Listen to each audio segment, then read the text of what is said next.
Imagine trying to write like a really complex email, or honestly just trying to form a single coherent thought while someone is standing 2 feet away from you blasting a siren directly into your ear. Oh, that sounds awful. Right, but that is essentially what your brain is doing every single day. Yeah, absolutely. You are constantly absorbing this invisible static of notifications, the underlying stress, just the sheer velocity of modern life. We are all walking around completely overstimulated. We really are. But what if a single pearlescent mineral could act as a prism, like taking that blaring siren and turning it into a quiet, harmonious hum? That would be the dream.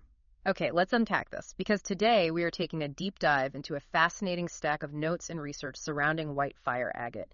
And our mission today is to figure out how this unique mineral acts as a powerful tool for you, the listener, to cut through the noise and find some internal peace. Which is so needed right now. Exactly. Now, if you are familiar with traditional fire agate, your mind probably jumps straight to heat. Right, the orange and brown stones. Yeah, you picture that deep, rich orange-brown stone that crystal enthusiasts use for like an intense, invigorating energy boost. It is essentially treated like a metaphysical shot of espresso. Which is fantastic if you need that raw, unbridled combustion to take action. I mean, traditional fire agate is all about stoking those internal fires. Yeah, the thing's moving. Exactly. But the sources we are analyzing today, they focus on the white variety, often referred to in these texts as white dream fire agate, and it operates on an entirely different frequency. It's not espresso at all. No, it is the absolute antithesis of that espresso shot. Our sources describe it as the luminous architect of spiritual clarity. Luminous architect, I like that. Yeah, it's a great title. It works through gentle illumination rather than heat, so it acts as a soothing bridge between the physical and the spiritual realms, and it prioritizes clarity over intensity. And that's exactly why we need to look at this today. We want to understand the mechanics of how it helps you find internal peace without, losing your edge. Because before we could even begin to talk about higher spiritual uses, The esoteric stuff. right, all the esoteric properties mentioned in these texts, we have to look at the immediate day-to-day emotional chaos that you deal with constantly. Because you cannot build a durable structure of spiritual clarity if the ground floor is currently flooded with emotional overwhelm. Yeah, that makes total sense. The text actually referred to white fire agate as the sphere of serenity and emotional renewal. Sphere of serenity. Right. And its primary function, at least at the foundational level, is clearing cognitive static. It addresses that mental fatigue, persistent worry, and that heavy mental fog by encouraging what the literature calls a neutral, observant mindset. I was actually thinking about this cognitive static while reading through the materials. Oh, yeah. Yeah, if everyday anxiety is like a car radio tuned to a dead station, just that harsh, relentless white noise blasting in your ears. Oh, the worst sound. White fire agate seems like a pair of high-end, noise-canceling headphones. You just put it on and the world goes quiet. So I guess my question is, how does it cool those emotions without just numbing you completely? Well, I might actually challenge that headphone analogy slightly. Oh, really? Yeah, think about how noise-canceling headphones actually work. They emit an opposing frequency to actively block out the sound. Right. It is a form of resistance. And sometimes when people try to calm their emotions, they take that route. They just numb themselves entirely to block out the pain. Just shutting down entirely. Exactly. But what's fascinating here is that white fire agate does not numb you. Numbing takes an incredible amount of energetic effort, which eventually leads to burnout. It's avoidance. You are just pushing the feelings down into a basement and locking the door. Precisely the opposite of what this stone does. The text explained that it encourages logical perspective and patient self-reflection. Okay. It essentially lowers the temperature of your emotional reactions so that the sediment in the water can settle. Oh, I see. Once those turbulent waters calm down, you aren't numb. You are actually looking at your emotions with composure, with honesty, and with self-compassion.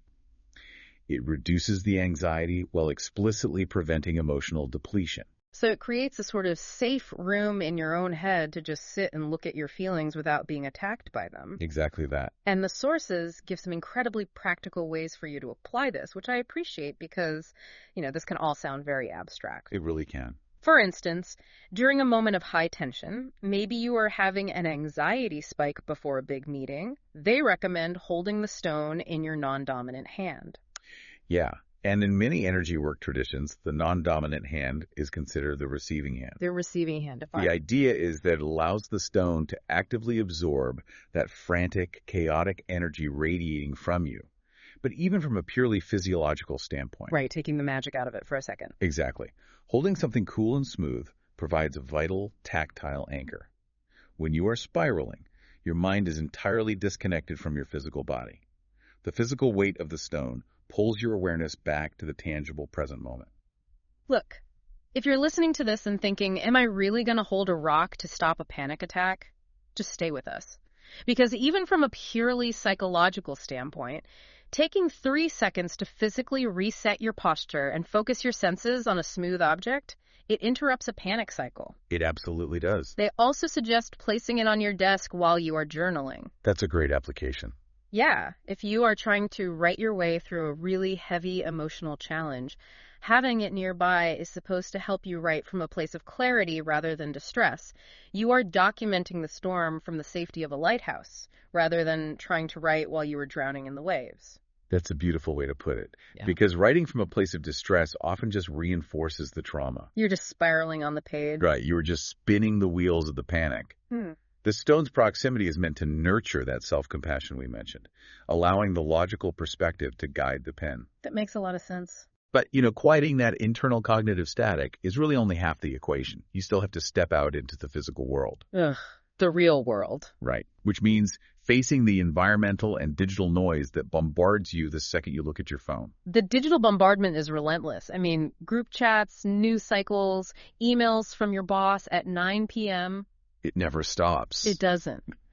And our sources say white fire agate absorbs those erratic vibrations and filters out disorganized energies. It is supposed to dissolve energetic buffers that prevent clear thinking. Yes, that's a key point. But I want to push back on the traditional concept of crystal protection here, because usually when people talk about psychic or energetic protection, the metaphor is heavy armor. Oh, totally. You were told to visualize building a massive, thick brick wall around yourself so no one's bad vibes can get in. A brick wall is the standard visualization in a lot of introductory energy work. Right. But think about the reality of a brick wall. It's heavy. It stops the arrows, certainly, but it also blocks the sunlight. It blocks the breeze. It cuts off your connection to the outside world entirely, leaving you isolated. And eventually, a rigid wall will crack under sustained pressure. Exactly. So if you are highly sensitive, building a wall just makes you feel lonely. But the text says this stone works through the principle of refraction. Refraction, yes. So if it acts as a prism instead of a wall, aren't I still letting that toxic energy hit me? Well, refraction is the bending and dispersing of light. So when chaotic, disorganized energy hits your energetic field, this crystal does not fight it or block it bluntly. It doesn't just bounce it back. No, it takes that chaotic energy and diffuses it into a spectrum of balanced, harmonious light. It neutralizes the threat by changing the very nature of the energy before it processes through you. Okay, so it's less like putting on armor and more like turning a harsh, blinding spotlight into a soft, diffused glow. Exactly. You still see the light, you are still aware of your surroundings, but it no longer hurts your eyes. The texts describe it as providing a refined boundary. They call it a shield of light. Shield of light. Right. So high vibrational, useful, energy-like empathy, intuition, and genuine connection can pass right through to you.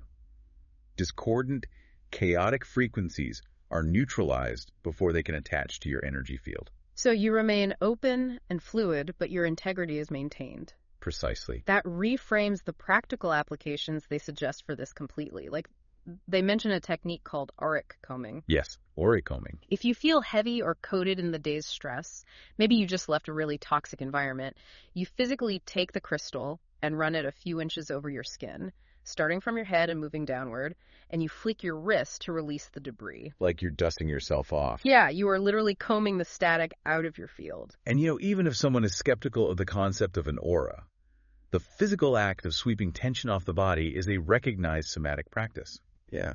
It provides a definitive physical gesture that tells the nervous system, hey, we are shedding this stress now. That is so interesting. They also talk about a light shield ritual specifically for highly sensitive people. Right. Before you enter a high-stress environment, you hold the stone and visualize a translucent veil of light wrapping around you, rather than visualizing that heavy suit of armor.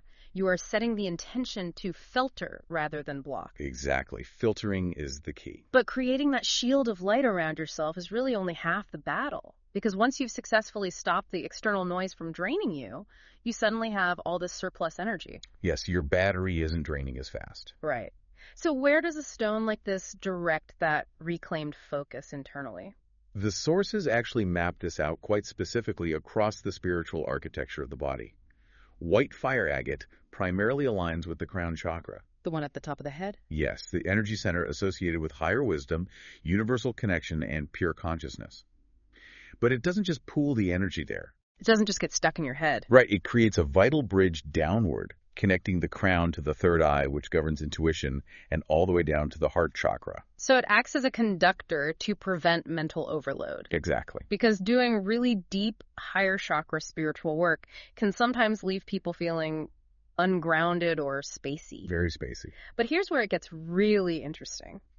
The source material provides these extensive lists of metaphysical and elemental associations for this stone. The lists are wild. The diversity is honestly staggering. We are talking about animal associations ranging from the soaring eagle to the raven, all the way down to the spider. Yeah. Archangels like Metatron and Raphael, planets spanning Jupiter, Uranus, Saturn, Neptune, and Venus. It covers a lot of ground. And the mythological figures, you have gods from Zeus to Buddha, goddesses from Juno to Aphrodite. Even the herbal associations range from gotu kola and blue lotus to cinnamon and rose.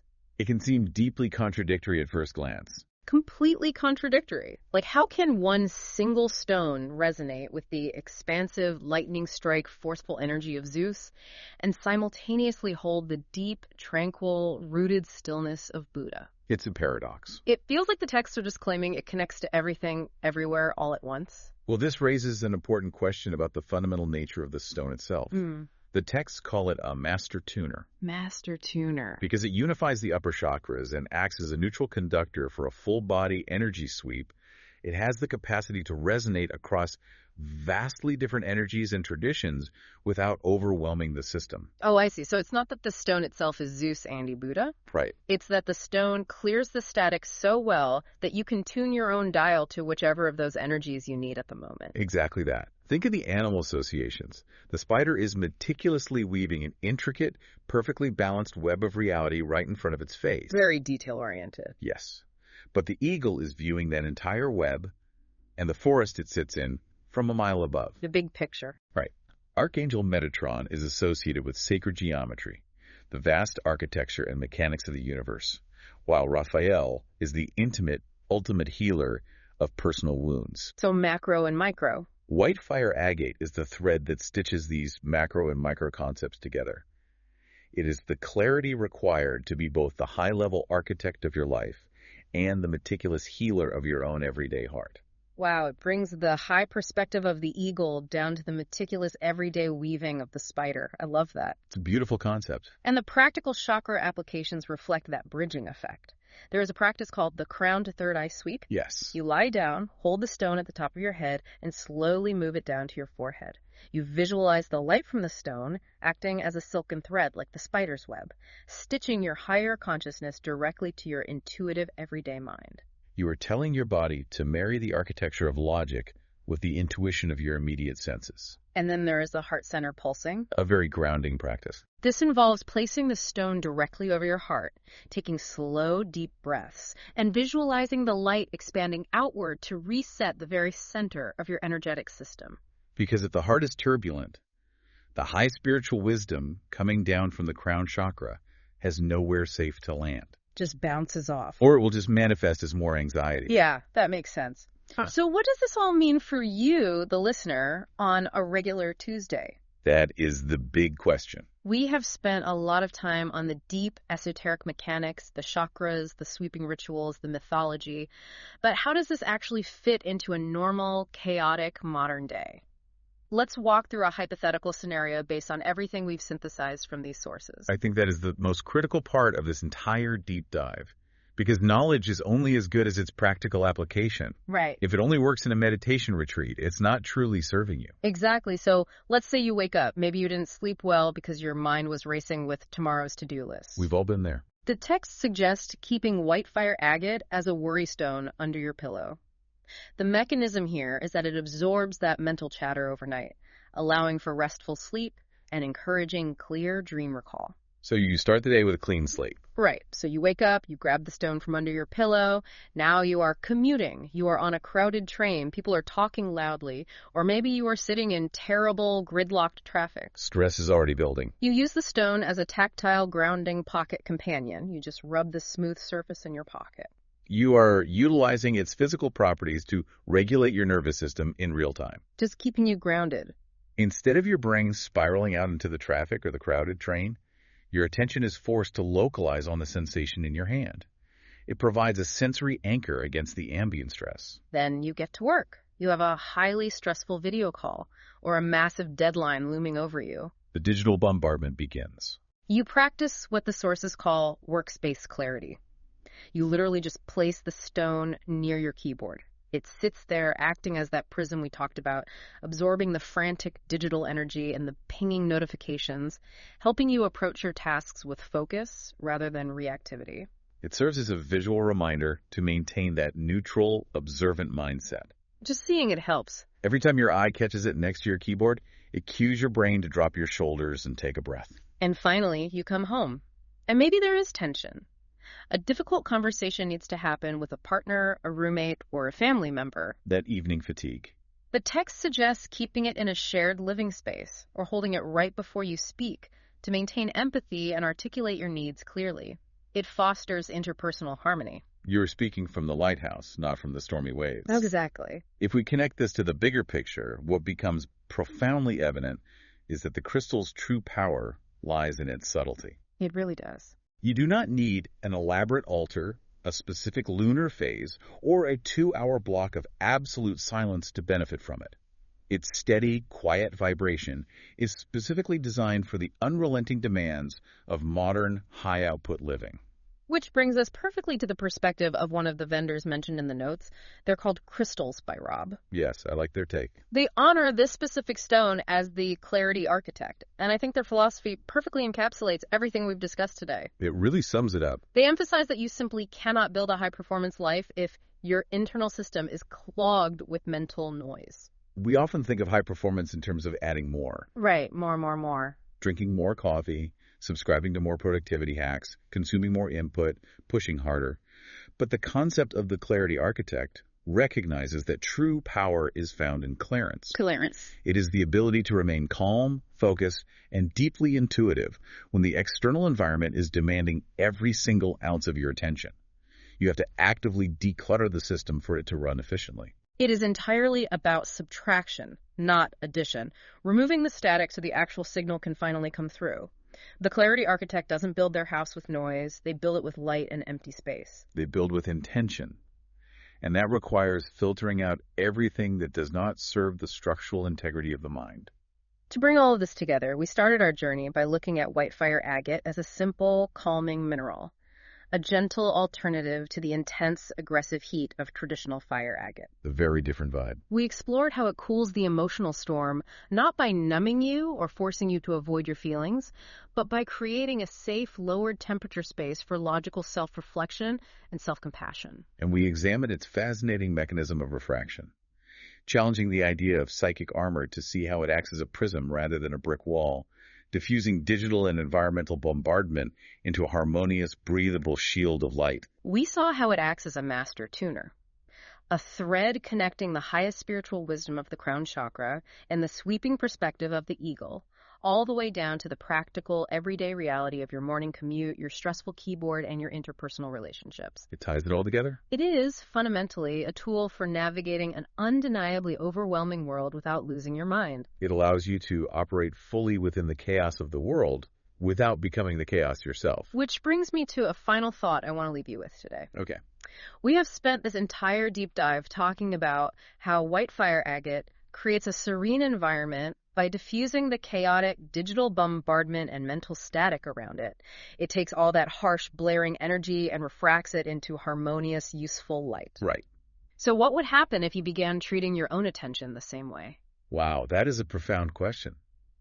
We treat our attention as if it is infinite, but it is our most finite resource. Instead of acting like a sponge that helplessly absorbs all the world's chaos and panic, or acting like a fortress that builds heavy, isolating brick walls to block everything out, not block out, but Building walls that isolate you. Yes, isolating walls. How might your life change if you allowed the noise to simply pass through you? Like the prism. What if you became the prism? Imagine letting the static of the world wash over you, but consciously choosing to refract only the useful light. The world is always going to provide noise. The architecture of your clarity is ultimately defined by what you choose to let shine through. Something to mull over the next time you feel the static rising in your chest. Stay curious, keep exploring, and we will catch you on the next deep dive.